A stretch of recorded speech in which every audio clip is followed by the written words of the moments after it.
is over periodic trends, and what you need to be able to do here by the end of this video, be able to compare different properties of each element with another element on the periodic table. So the first property we're going to talk about is the atomic radius. And it's a little bit different definition of radius than you would have gotten in math class. It's the distance measured between the center of two adjacent atoms. So if you take a look at this picture here that just popped up, here's one atom, we'll call it carbon, doesn't matter what atom it is. Here's another atom, same atom, here's their nuclei. You measure the distance between the two nuclei, and then you halved it.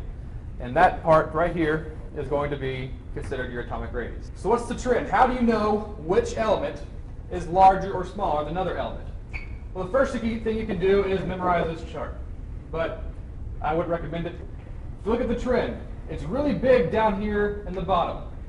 And it's really small up here at the top. It's really big on the left and really small on the right. And that's the trend I want you to know. You can look at it just like that. So for comparing fluorine up here in the top right, and we'll compare francium down here in the bottom left. Fluorine is going to be substantially smaller than francium because fluorine contains less protons, less neutrons, less electrons. Francium has a whole bunch of protons and neutrons and a whole bunch of electrons. So what we're going to do is we're going to draw this arrow from fluorine down to francium that shows it increasing as we go down and to the left. Or we can say it decreases across the period and increases as you go down a group. So that's the trend. So you can compare any one of these. Whatever this is going to be a lot smaller than whatever this is. Whatever this is going to be a lot smaller than whatever this is. And that's how this becomes beneficial. So ionization energy, what is it? You can read this. The amount of energy required to remove one outermost valence electron. So what we're actually doing, you can see over here, if we remove electrons, we're forming a positive ion. So you can rephrase this as formation of a positive ion. Here's the trend. The first thing you need to recognize when dealing with ionization energy is the higher the energy, the harder it is to remove that electron. The reason is, the more electrons you get on the outside, the closer you become to 8, the more you want to be 8. If you take a group 1 element like lithium over here on the left, it's a group 1 element, so you know it only has 1 valence electron. It wants to have 8 valence electrons. So what it can do is get rid of one of its valence electrons and just go back to a different subshell. So it easily gives up its 1 electron. Then you have fluorine. It's got 7. It's a group 17 element. It's got 7 valence electrons. It really badly wants to become 8. So fluorine is not going to want to give up any of its electrons because it's almost to where it wants to be. So fluorine is our highest energy electron. Okay, now what's about the difference between this lithium atom and francium? Well, as you go down a group, you add a whole bunch more electrons. But as you add more and more electrons, the electrons become farther and farther away from the nucleus, so they're not held on as tightly. So the trend I want you to get is it's very, very weak down here in the bottom left. And it increases as you come to fluorine. Remember, the higher the ionization energy, the harder it is to move that electron. And there's your definitions right there, your little explanation.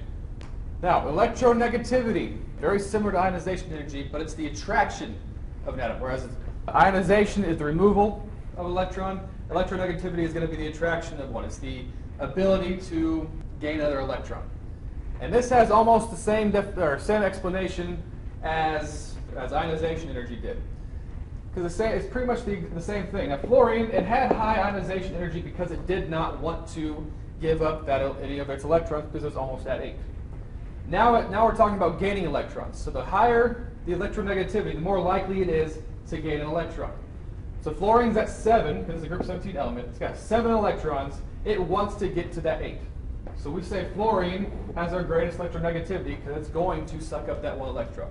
If fluorine's ever in a battle for electrons, fluorine's going to win. Okay, let me come back over here. Lithium's not very likely to get that electron. Because if you think back to the last definition, lithium only has 1 valence electron. It's more likely to give up an electron than it is to gain one, so it's not very high.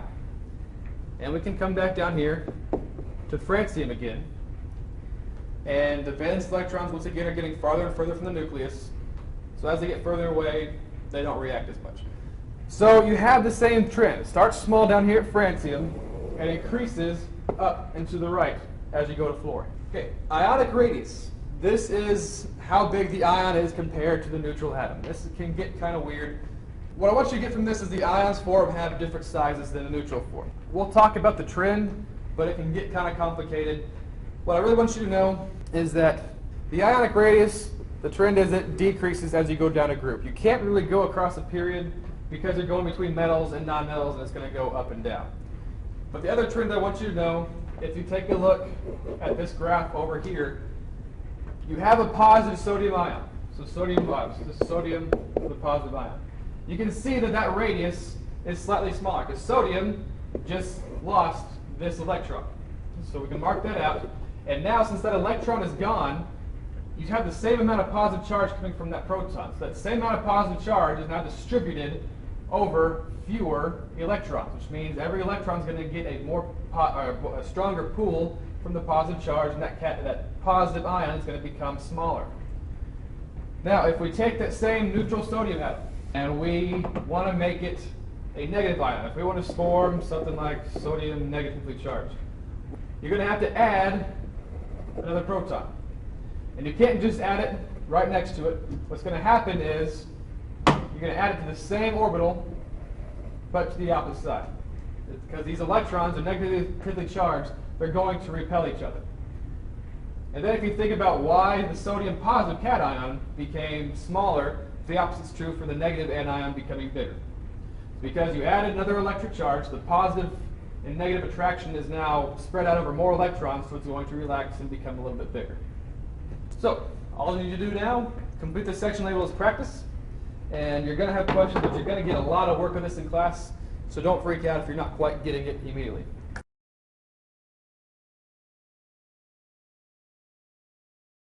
We've covered a lot of ground, shared a few laughs.